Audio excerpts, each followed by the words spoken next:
सभी को जय जिनेन्द्र। परम पूज्य आचार्य भगवंत उमा स्वामी महाराज द्वारा विरचित श्री तत्वार्थ जी ग्रंथ की टीका परम पूज्य आचार्य भगवंत पूज्यपाद स्वामी महाराज द्वारा विरचित श्री सर्वार्थ सिद्धि ग्रंथ का स्वाध्याय प्रश्नोत्तरी शैली एवं परिभाषात्मक ढंग के साथ भव्योदय चैनल के माध्यम से प्रस्तुत किया जा रहा है। आइए तो सभी महानुभाव मिलकर के स्वाध्याय प्रारंभ करते हैं। मोक्षे मार्गस्य नेतारं वेत्तारं कर्मभूभृतां ज्ञातारं विश्वतत्त्वानां वन्दे तद्गुणलब्धये वन्दे तद्गुणलब्धये वन्दे तद्गुणलब्धये। जय बोलिए देवादिदेव 1000 श्री महावीर भगवान की जय। परम पूज्य आचार्य भगवंत पूज्यपाद स्वामी महाराज की जय। संत शिरोमणि आचार्य गुरुदेव विद्यासागर जी महाराज की जय। परम पूज्य मुनि पुंगव मुनि श्रेष्ठ सुधा सागर जी महाराज की जय।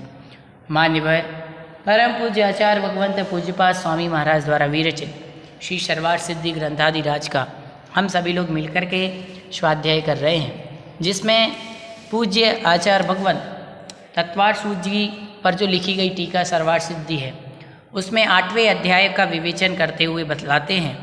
हमने लगभग 10 सूत्र पढ़ लिए थे। अब 11वें सूत्र में जो नाम कर्म है, नाम कर्म के जो 42 भेद कहे और उनके जो आबांतर भेद किए गए, उनका विवेचन यहाँ पर आचार्य भगवंत सूत्र क्रमांक 11 में कर रहे हैं। आइए उसके स्वरूप को हम जानते हैं। गति जाति शरीरांगोपांग निर्वाण बंधन संगात संस्थान सहनन स्पर्श रस गंध वर्णानुपूर्व्य पूर्व्या गुरु लघुपघाता परघाता तपोद्योतोच्छ्वास विहायो गत्यः प्रत्येक शरीर त्रस सुभक्षु स्वर शुभ सूक्ष्म पर्याप्ति स्त्रादे यशः कीर्ति क्षेत्र राणी तीर्थकरत्वम च। क्या कह रहे हैं कि ये 42 प्रकार का बताया और इसके भेद प्रभेद करने पर ये 93 प्रकार का हो जाता है। तो आइए पढ़ते हैं। कह रहे जिसके उदय से आत्मा को भवांतर में जाना पड़ता है वह गति है। जैसे आत्मा को जिस कर्म के उदय से भवांतर में, जैसे नरक तिर्यंच, इनमें जाना पड़ता है वह गति है। और गति 4 प्रकार की है, नरक गति, तिर्यंच गति, मनुष्य गति और देव गति। जिसका निमित्त पाकर के आत्मा का नारक भाव होता है वह नरक गति है। जिसका निमित्त पाकर के आत्मा का तिर्यंच भाव होता है वो तिर्यंच गति है। जिसका निमित्त पाकर के आत्मा का भाव मनुष्य रूप होता है वह मनुष्य गति है। और जिसका निमित्त पाकर के आत्मा का देव रूप भाव होता है वह देव गति है। तो ये 4 प्रकार के भेद आचार्य भगवंत ने बताए कि जिस कर्म के उदय से प्राणी नरक पर्याय में, मतलब कहने का मतलब जिस कर्म के उदय से प्राणी नरक भाव या नरक पर्याय को प्राप्त करता है वो नरक गति, त्रियंच पर्याय को प्राप्त करता है वह त्रियंच गति। कर्म के उदय से नारक पर्याय प्राप्त की ना तो वो नरक गति, मनुष्य पर्याय प्राप्त की मनुष्य गति, त्रियंच पर्याय प्राप्त की त्रियंच गति। आगे बतला रहा है इसी प्रकार से शेष गतियों में योजना करनी चाहिए। उन नरक आदि गतियों में अव्यभिचारी सादृश्य से एक पने रूप अर्थ की प्राप्ति होती है, वह जाति है। कि जो नरक आदि गतियां हैं उनमें अव्यभिचारी सादृश्य से एक पने अर्थ की प्राप्ति होती है, वह जाति है। जाति के लिए बताया जिस कर्म के उदय से प्राणी अविरोधी समान अवस्था को प्राप्त होती है वह जाति नाम कर्म है। तो 5 प्रकार के जाति नाम कर्म बताए यहाँ पर। 1 इंद्रिय जाति नाम कर्म, 2 इंद्रिय जाति नाम कर्म, 3 इंद्रिय जाति नाम कर्म, 4 इंद्रिय जाति नाम कर्म और 5 इंद्रिय जाति नाम कर्म। जिसके उदय से आत्मा 1 इंद्रिय कहा जाता है वह 1 इंद्रिय जाति है। अर्थात जिस कर्म के उदय से आत्मा 1 इंद्रिय जाति 1 इंद्रिय में पैदा होता है वह 1 इंद्रिय जाति नाम कर्म है। 1 इंद्रिय में क्या होगा? पेड़, घास, पौधे, ये सब 1 इंद्रिय हो गए। और जिस कर्म के वजह से जीव 2 इंद्रिय जाति में पैदा होता है वह 2 इंद्रिय जाति नाम कर्म है। जैसे कि 2 इंद्रिय में शंख आदि हो गए, जिस कर्म के उदय से जीव 3 इंद्रिय जाति में पैदा होता है वो 3 इंद्रिय जाति है। जैसे कि चींटी, जिस कर्म के उदय से जीव 4 इंद्रिय जाति में पैदा होता है वो 4 इंद्रिय जाति है। मच्छर, मक्खी, भौरा। जिस कर्म के उदय से जीव 5 इंद्रिय जाति में पैदा होता है वह 5 इंद्रिय जाति नाम कर्म है। इस प्रकार से आचार्य भगवंत कह रहे हैं कि जाति नाम कर्म के भेद जानना चाहिए। जिस कर्म के उदय से, जिस कर्म के उदय से, जिसके उदय से आत्मा के शरीर की संरचना होती है वो शरीर नाम कर्म है। जिस कर्म के उदय से शरीर की रचना होती है वह शरीर नाम कर्म है। और यह 5 प्रकार का है। औदारिक शरीर नाम कर्म, वैक्रियक शरीर नाम कर्म, आहारक शरीर नाम कर्म, तेजस शरीर नाम कर्म और कार्बन शरीर नाम कर्म। इसका विशेष व्याख्यान पहले कर आए हैं। शरीर नाम कर्म के बारे में पहले दूसरे अध्याय में जाना था ना, औदारिक, वैक्रियक, आहारक, तेजस, कार्बन, ये 5 प्रकार के शरीर। तो कह रहे जिस कर्म की उदय से प्राणी के शरीर की संरचना होती है वो शरीर नाम कर्म है। और इसके 5 भेद, औदारिक, वैक्रियक, आहारक, तेजस और कार्बन। तो आप कह रहे हैं कि जब औदारिक शरीर नाम कर्म, वैक्रियक शरीर नाम कर्म, आहारक, तेजस और कार्बन शरीर नाम कर्म, तो कह रहे जिस कर्म के उदय से औदारिक शरीर की रचना होती है वह औदारिक शरीर नाम कर्म है। जिस कर्म के उदय से वैक्रियक शरीर की रचना होती है वो वैक्रियक शरीर नाम कर्म है। जिस कर्म के उदय से आहारक शरीर की रचना होती है वह आहारक शरीर नाम कर्म है। जिस कर्म के उदय से तेजस और कार्बन शरीर की रचना होती है वह तेजस और कार्बन शरीर नाम कर्म है। ऐसा यहाँ पर हमारे लिए जानना चाहिए। अब कह रहे हैं जिसके उदय से अंगोपांग का भेद होता है वह अंगोपांग नाम कर्म है। जिसके उदय से जीव के अंगोपांग नाम कर्म का उदय होता है, अर्थात अंगोपांग का भेद होता है, वह अंगोपांग नाम कर्म है। वह 3 प्रकार का, औदारिक शरीर अंगोपांग नाम कर्म, वैक्रियक शरीर अंगोपांग नाम कर्म, आहारक शरीर अंगोपांग नाम कर्म। तो अब कह रहे हैं कि ये किस प्रकार से हैं।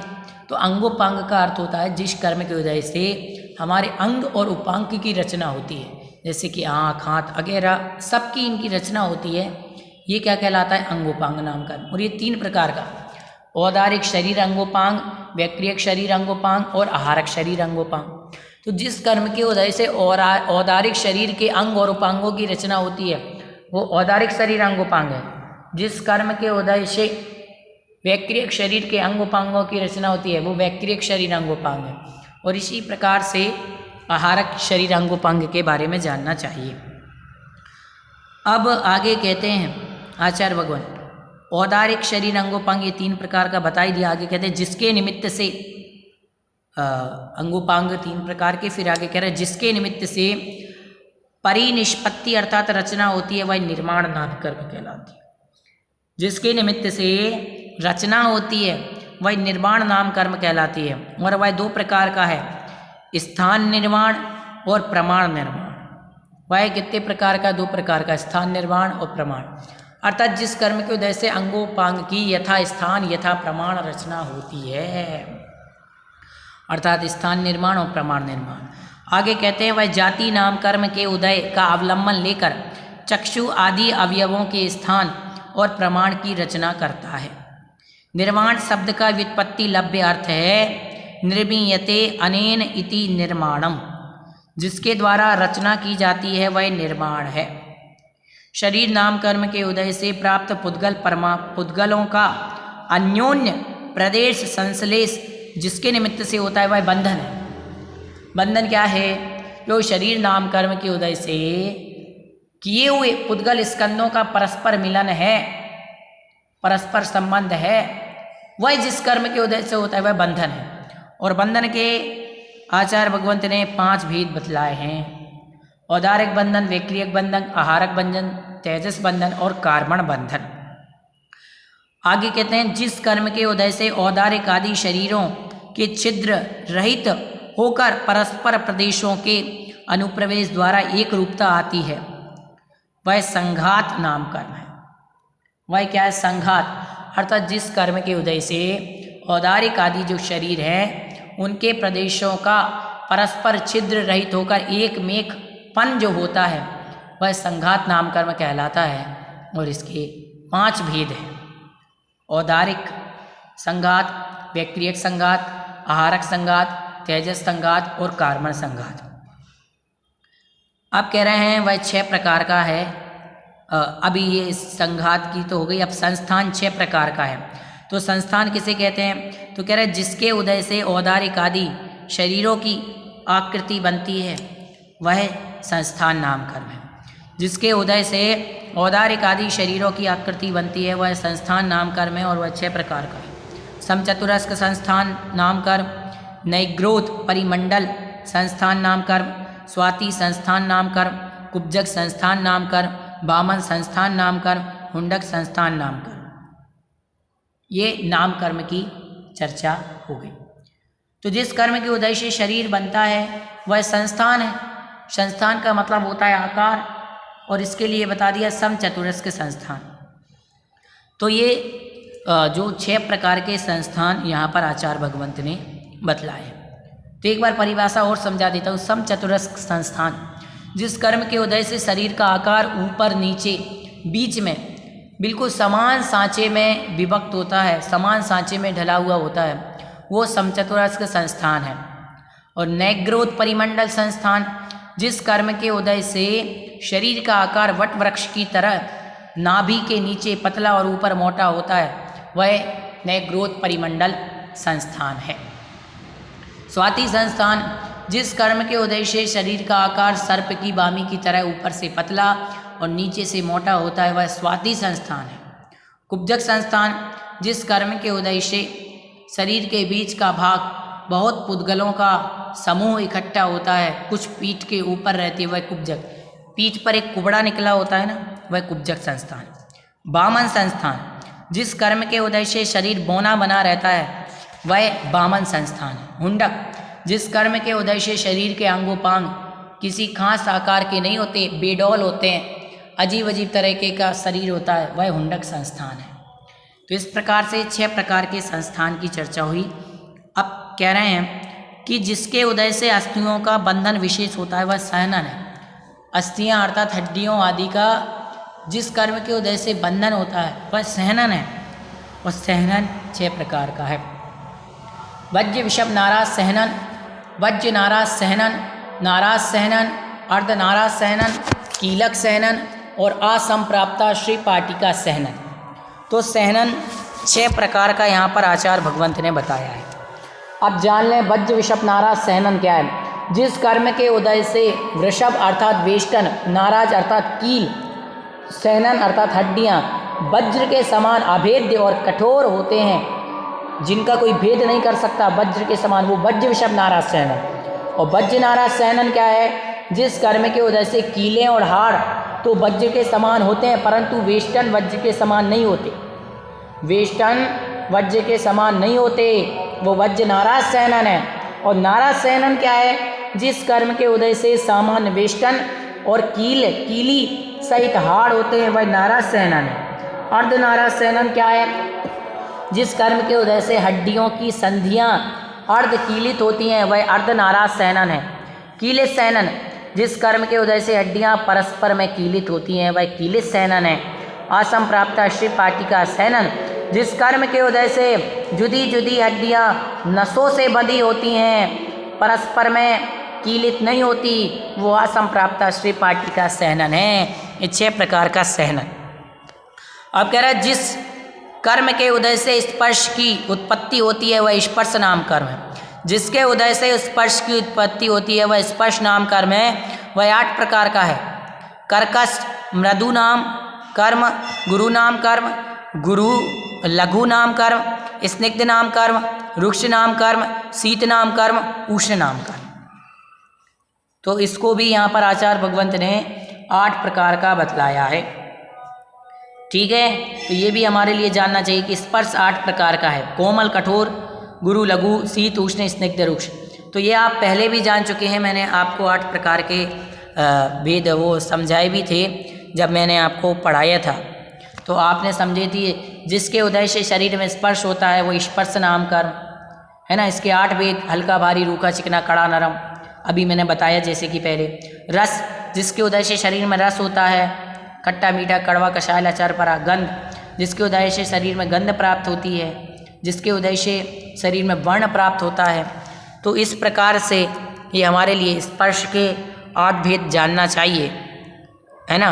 और फिर रस आदि के भी आचार्य भगवंत ने भेद कहे, रस के, गंध के भेद और वर्ण के भेद। अब आगे चर्चा आचार्य भगवंत बतलाते हैं कि रस के भी भेद बता दिए, नाम कर्म के बाद गंध के भेद। गंध जिसकी उत्पत्ति गंध होती है, जिस कर्म की वजह से वो गंध नाम कर्म। सुगंधित और दुर्गंधित, जिस कर्म के निमित्त से वर्ण विभाग होता है वह वर्ण नाम कर्म है। वह 5 प्रकार का है। कृष्ण वर्ण नाम कर्म, नील वर्ण नाम कर्म, रक्त वर्ण नाम कर्म, हरित वर्ण नाम कर्म, शुक्ल वर्ण नाम कर्म। जिसके उदय से पूर्व के शरीर का आकार का विनाश नहीं होता वह अनुपूर्व नाम कर्म है। वह 4 प्रकार का है। नरक गति प्रायोग्य अनुपूर्व नाम कर्म, तिर्यक गति प्रायोग्य अनुपूर्व नाम कर्म, मनुष्य गति प्रायोग्य अनुपूर्व नाम कर्म, देव गति प्रायोग्य अनुपूर्व नाम कर्म। जिसके उदय से लोहे के पिंड के समान, तो ये अनुपूर्व के बारे में एक बार और बता दूं मैं आपको। अनुपूर्व, जिस कर्म के उदय से जीव विग्रह गति में मरण से पहले के शरीर के आकार के आत्म प्रदेश रहते हैं वह अनुपूर्व है। तो ये 4 प्रकार का है।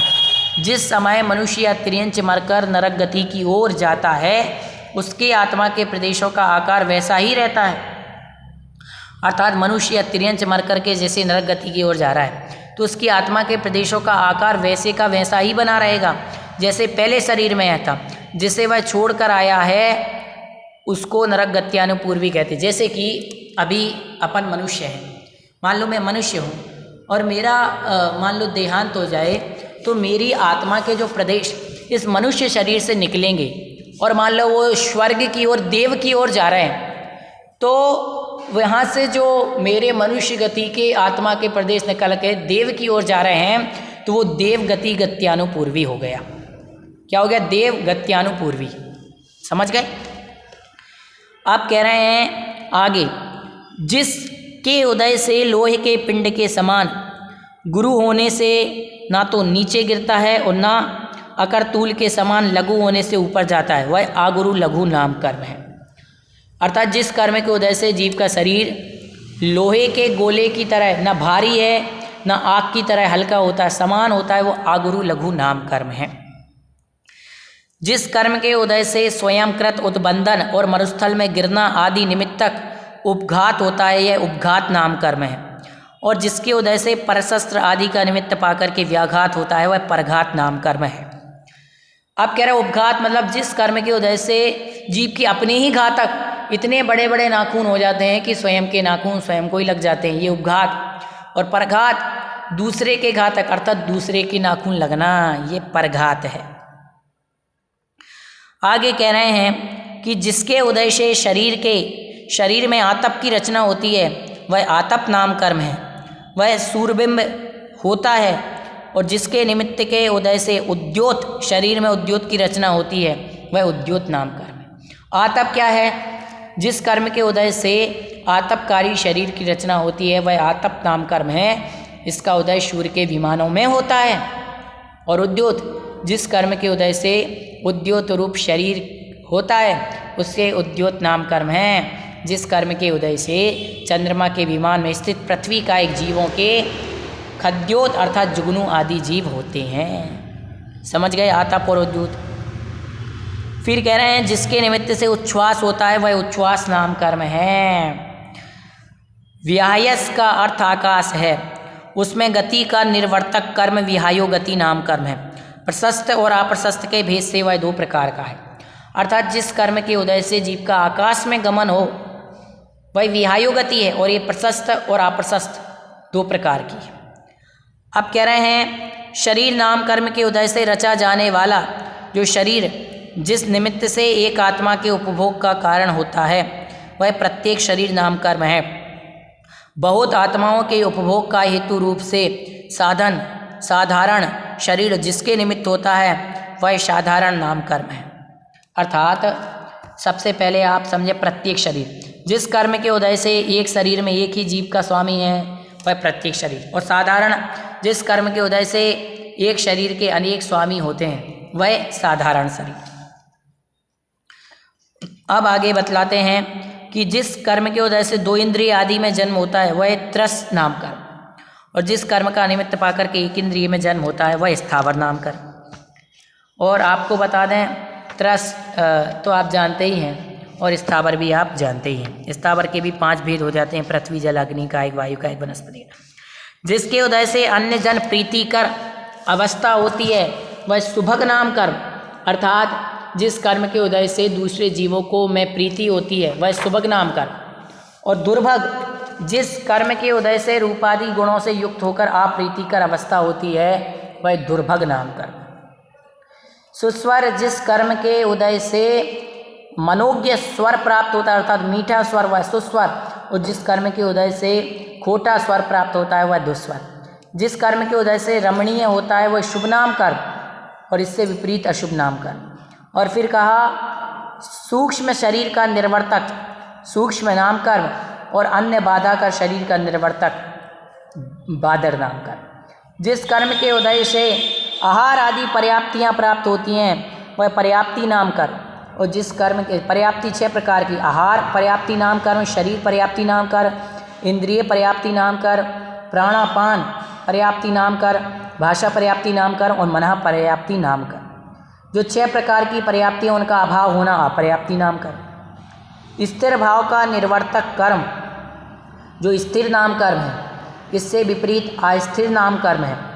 प्रभा युक्त शरीर का कारण आदेय नाम कर्म, और निष्प्रभ शरीर का कारण अनादेय, अर्थात जिस कर्म के उदय से शरीर में कांति होती है वो आदेय और नहीं होती तो अनादेय। यशः कीर्ति, जिस पुण्य गुणों की प्रसिद्धि का कारण यशः कीर्ति नाम कर्म, अर्थात जिस कर्म के उदय से ऐसा शरीर मिला, ऐसा संसार मिला कि संसार में जीव की प्रशंसा हो रही, यशः कीर्ति। और आयस कीर्ति, जिसके उदय से जीव की निंदा हो रही।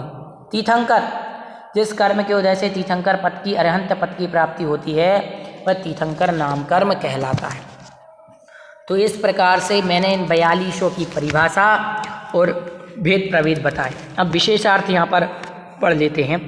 यहाँ नाम कर्म की उत्तर प्रकृतियों के कार्यों की चर्चा की गई। मूल कर्म 8 हैं, ज्ञानावरण, दर्शनावरण, वेदनीय, मोहनीय, आयु, नाम, गोत्र, और उसमें जो आपका नाम कर्म है उसके 42 भेद बताए और 42 के 93 भेद हो जाते हैं। तो कह रहे हैं उनमें 7 कर्म जीव विपाकी माने जाते हैं। 7 कर्म कैसे माने जाते हैं? जीव विपाकी। नाम कर्म जीव विपाकी और पुद्गल विपाकी दोनों माना जाता है कि इससे पुद्गल आदि की भी तो प्राप्ति होती है। तो कह रहे हैं कि जिन कर्मों का विपाक जीव में होता है वे जीव विपाकी, और जिन कर्मों का विपाक शरीर आदि पुद्गल में होता है वे पुद्गल विपाकी। यह इनका शब्दार्थ है। इसे ध्यान में रखते हुए इनके अर्थ की विस्तृत चर्चा करना आवश्यक है। साधारणता सभी कर्म जीव के मोह, राग, द्वेष आदि परिणामों का निमित्त पाकर बनते हैं, अतः उनका विपाक जीव में होता है। उनके उदय का निमित्त पाकर जीव में तत्परक प्रकार की योग्यताएं आती हैं। फिर भी कर्मों के जीव विपाकी, पुद्गल विपाकी, क्षेत्र विपाकी, भव विपाकी ऐसा भेद करने का क्या कारण है, यही बात यहाँ देखनी है। जीव का संसार जीव और पुद्गल इन दोनों के मेल से होता है। वहाँ रहते हुए वह विविध गतियों में जन्म लेता है और मरता है, और उनके अनुरूप नाना शरीर को धारण करता है। यह सब अकारण नहीं हो सकता, इसलिए इसकी प्राप्ति के निमित्त भूत नाना प्रकार के कर्म माने जाते हैं। जिनको शास्त्र में भव विपाकी कहा है वे उस पर्याय में अवस्था को विशेष कारण होने से उस संज्ञा को प्राप्त होते हैं। जिनको क्षेत्र विपाकी कहा जाता है वे एक गति से दूसरी गति के लिए जाते समय अंतराल में जीव का आकार बनाए रखते हैं, उन्हें पुद्गल विपाकी कहा जाता है। वे नाना प्रकार के शरीर और भोगक्षम इंद्रियों की प्राप्ति में सहायक होते हैं, और जो जीव विपाकी कहे वे जीव के विविध प्रकार के परिणाम और उनकी विविध प्रकार की अवस्थाओं के होने में सहायता करते हैं, और भव अवस्था के कारण भव विपाकी कर्म है। इस प्रकार कार्य भेद से कर्मों को 4 प्रकार के भागों में विभक्त किया है। वस्तुतः सभी कर्म जीव की उस कर्म के नामानुसार योग्यता के होने में सहायता करते हैं, उस योग्यता से युक्त जीव तदनुसार कार्य करता है। उदाहरण, औदारिक शरीर नाम कर्म के उदय का निमित्त पाकर जीव में ऐसी योग्यताएं उत्पन्न हो जाती हैं कि वह योग द्वारा शरीर निर्माण के लिए औदारिक वर्गणाओं का ग्रहण करता है, अन्य वर्गणाओं का नहीं। वज्र विषप, नाराज सैनन और समचतुरस्क के संस्थान नाम कर्म का उदय निमित्त पाकर जीव में ऐसी योग्यता उत्पन्न होती है कि वह ग्रहण की गई औदारिक वर्गणाओं को उस रूप परिणमाता है। और प्रश्न यह है कि पुद्गल विपाकी कर्मों के उदय को निमित्त पाकर यदि जीव में कर्मों के नामानुसार योग्यता उत्पन्न होती है तो फिर इन्हें पुद्गल विपाकी कर्म क्यों कहा जाता है? क्या ये कर्म जीव को माध्यम बनाकर ही अपना काम करते हैं? जीव को माध्यम बनाकर अपना काम करते हैं। जो इनका जो काम है वह सीधा माना जाए तो आपत्ति क्या है? उत्तर यह है कि जब तक जीव को औदारिक आदि 9 कर्म वर्गणाओं का निमित्त नहीं मिलता तब तक पुद्गल विपाकी कर्म अपना कार्य करने में समर्थ नहीं होते। इनका विपाक पुद्गलों का निमित्त पाकर होता है, इसलिए इन्हें पुद्गल विपाकी कहा जाता है।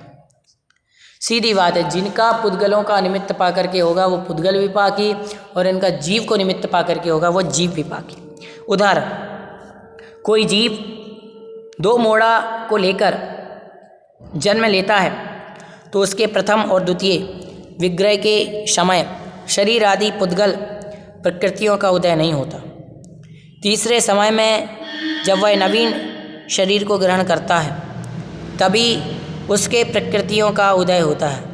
इस प्रकार विचार करने से ज्ञात होता है कि शरीर आदि उन प्रकृतियों का उदय होता है। इस प्रकार विचार करने से ज्ञात होता है कि शरीर आदि नाम कर्म की प्रकृतियों की पुद्गल विपाकी संज्ञा क्यों। इस प्रकार भव विपाकी और क्षेत्र विपाकी प्रकृतियों के संबंध में स्पष्ट जानना चाहिए।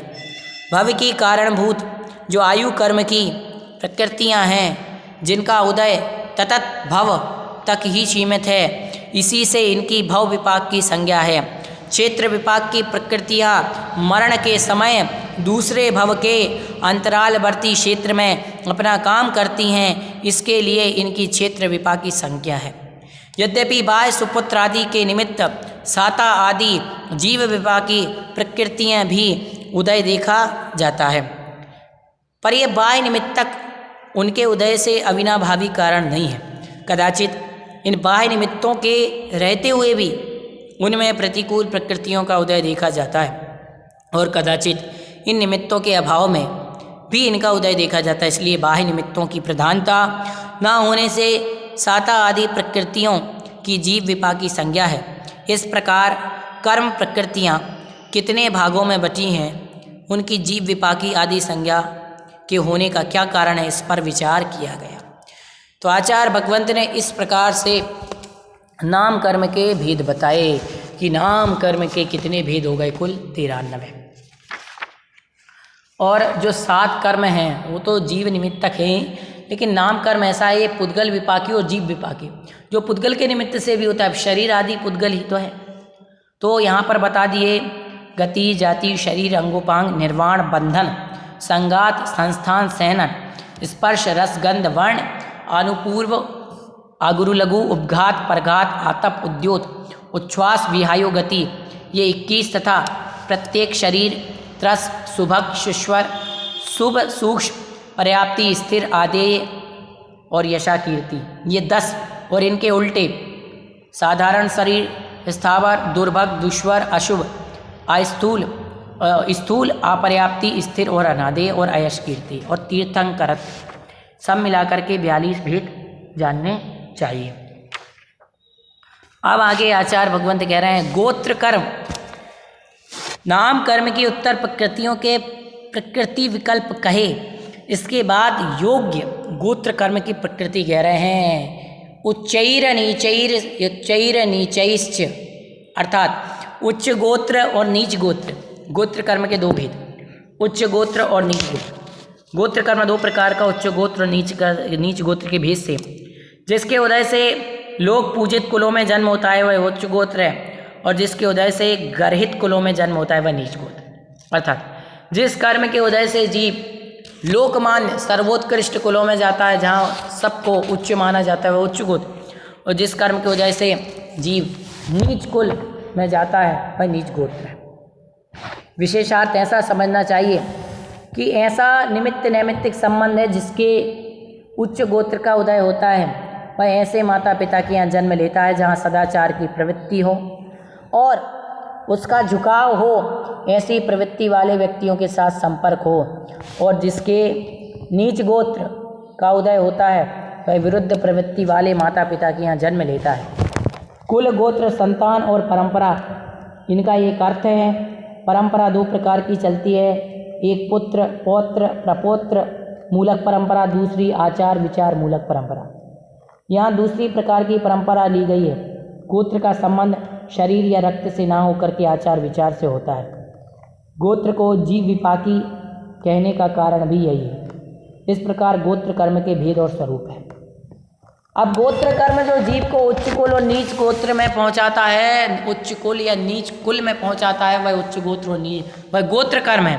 और उच्च गोत्र जिस कर्म के उदय से प्राणी उच्च गोत्रों में जाता है, जैसे कि जैन कुल, अरे धन्य हो जैन कुल में उत्पन्न होने वाले, बहु पुण्य संयोग मिला नर तन, जिन श्रुत जिन देव चरण दर्शन, ओ सम्यक दर्शन प्राप्त मुझे, तो सफल बने मानव जीवन। कितने पुण्य जगह होंगे महानुभाव जब जाकर के ये मनुष्य की देह मिली है, मनुष्य की पर्याय मिली, अत्यंत सौभाग्यशाली पुण्यशाली। तो यही कह रहे हैं कि ये उच्च गोत्र मिला है तो इसका लाभ उठा लो। समझ गए? तो ये तो आचार्य भगवंत ने उच्च गोत्र और नीच गोत्र की चर्चा। अब अंतराय के भेद बता रहे कि 8वीं कर्म प्रकृति की उत्तर प्रकृतियों का दिशा निर्देश करते हैं। दान लाभ भोगो भोग वीर्याणाम। क्या कहा? दान लाभ भोगो भोग वीर्याणाम। दानांतराय, लाभांतराय, भोगांतराय, उपभोगांतराय और वीर्यांतराय। यहाँ अंतराय की अपेक्षा भेद निर्देश किया गया। दान का अंतराय, लाभ का अंतराय, भोग का अंतराय, उपभोग का अंतराय, वीर का अंतराय। इन्हें दानादि परिणाम के व्याघात का कारण होने से यहाँ संज्ञा मिली है। जिसके उदय से देने की इच्छा करता हुआ भी नहीं देता है, प्राप्त करने की इच्छा रखता हुआ भी नहीं प्राप्त करता, भोग की इच्छा करता हुआ भी नहीं भोगता है, उपभोग की इच्छा करता हुआ भी उपभोग नहीं करता, उत्साहित होने की इच्छा रखता हुआ भी उत्साहित नहीं होता। ये क्रम से 5 वेद हैं: दानांतराय, लाभांतराय, भोगांतराय, उपभोगांतराय, वीर्यांतराय। विशेषार्थ यह है कि जीव की दान, लाभ, भोग, उपभोग, वीर, ये 5 लब्धियां हैं। अंतराय कर्म इन 5 जीव भावों की अभिव्यक्तियों में बाधक कारण है। यहाँ उक्त कथन का तात्पर्य यह है कि कहीं कहीं अंतराय कर्म के क्षय और संयुपशम का फल बाह्य सामग्री की प्राप्ति के लिए कहा गया है, पर वह उपचार कथन है तत्वता बाह्य सामग्री पर है। उसकी प्राप्ति जीव विपाकी अंतराय कर्म के क्षय संयुपशम फल कहना उपचार कथन है। पर में स्व का भाव मिथ्यात्व का फल है और उसका स्वीकार कषाय का फल, ऐसा यहाँ पर समझना चाहिए। इस प्रकार से आचार्य भगवंत ने यहाँ पर 8 कर्मों के भेद कह दिए, 8 कर्मों का स्वरूप बता दिया। एक बार दृष्टि डाल लेते हैं अपन। सबसे पहले आचार्य भगवंत ने ज्ञानावरण के भेद कहे थे। तो ज्ञानावरण के कौन कौन से? मति ज्ञानावरण, शुद्ध ज्ञानावरण, अवधि ज्ञानावरण, मनापर्य ज्ञानावरण और केवल ज्ञानावरण, ये 5 भेद। दर्शनावरण कर्म के 9 भेद: चक्षु दर्शनावरण, अचक्षु दर्शनावरण, अवधि दर्शनावरण, केवल दर्शनावरण, निद्रा दर्शनावरण, निद्रा निद्रा दर्शनावरण, प्रचला दर्शनावरण, प्रचला प्रचला दर्शनावरण और स्त्यान गृद्धि। वेदनीय के 2 साता वेदनीय और असाता वेदनीय। मोहिनी कर्म के पहले 2 भेद किए, दर्शन मोहिनी और चारित्र मोहिनी। दर्शन मोहिनी के 2 भेद: मिथ्यात्व, सम्यक मिथ्यात्व, सम्यक प्रकृति। चारित्र मोहिनी के 2 भेद किए, कषाय वेदिनी और आकषाय वेदिनी। तो कषाय वेदिनी के 16 भेद: अनंतानुबंधी क्रोधमान मायालोभ, अप्रत्याख्यान क्रोधमान मायालोभ, प्रत्याख्यान क्रोधमान मायालोभ, संजलन क्रोधमान मायालोभ। और आकषाय वेदिनी के 9 भेद: हास्य, रति, आरति, शोक, भय, जुगुप्सा, स्त्री भेद, पुरुष भेद और नपुंसक भेद। आयु कर्म के 4 भेद: नरकायु, तिर्यंचायु, देवायु, मनुष्यायु। और नाम कर्म के आचार्य भगवंत ने 42 भेद और कुल 93 भेद बताए।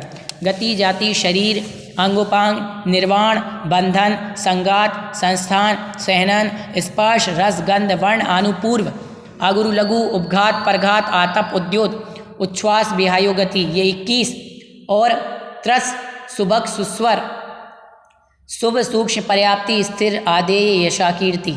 और इनके विपरीत साधारण शरीर, स्थावर, दुर्भग, दुश्वर, अशुभ, स्थूल, अपर्याप्ति, अस्थिर, अनादेय, यशाकीर्ति और तीर्थंकरत्व, ये 42 भेद।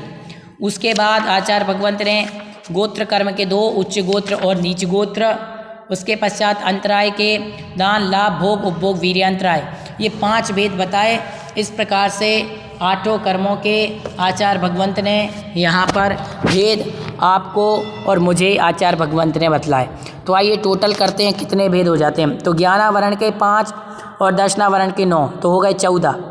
उसके बाद वेदनीय कर्म के 2, तो 16, और फिर मोहिनीय कर्म के 28, तो 44। उसके बाद आपके इनको जाने आयु कर्म के, तो ये 4 भेद हो गए, तो 48 हो गए। फिर यदि हम नाम कर्म के 42 भेद लेते हैं तो हो गए 90। उसके बाद आपके गोत्र कर्म के 2 भेद, उच्च गोत्र और नीच गोत्र, और अंतराय कर्म के आपके 5 भेद। तो आपके कुल मिलाकर के यहाँ पर अभी एक कर्म हमारा छूट गया है, दान नहीं, ज्ञानावरण के 5, दर्शनावरण के 9, वेदनीय के 2 और मोहिनीय के 28 और आयु कर्म के 4, नाम कर्म के 42 और गोत्र कर्म के 2 और अंतराय के 5। हाँ सही है, हो गए। तो 8 कर्मों के 97 भेद हो गए। और यदि हम यहीं पर 93 भेद यदि इसके मान लेते हैं, 93 पूरे भेद, तो कुल मिला करके नाम कर्म के 93 माने, तो कुल मिला करके 148 कर्मों की प्रकृतियाँ हो गई। अर्थात प्रकृति बंध कितने प्रकार का, 148 प्रकार का जानना चाहिए। इस प्रकार से आज की कक्षा में इतना ही, आगे की कक्षा में पढ़ेंगे। यदि अभी तक आपने हमारी 6ठे अध्याय की और 7वें अध्याय की कक्षाएं नहीं पढ़ी हैं, 8वें अध्याय की कक्षाएं नहीं पढ़ी हैं, तो आप वीडियो को निकालें। यूट्यूब पर आपको इंग्लिश में भव्योदय चैनल सर्च करना है।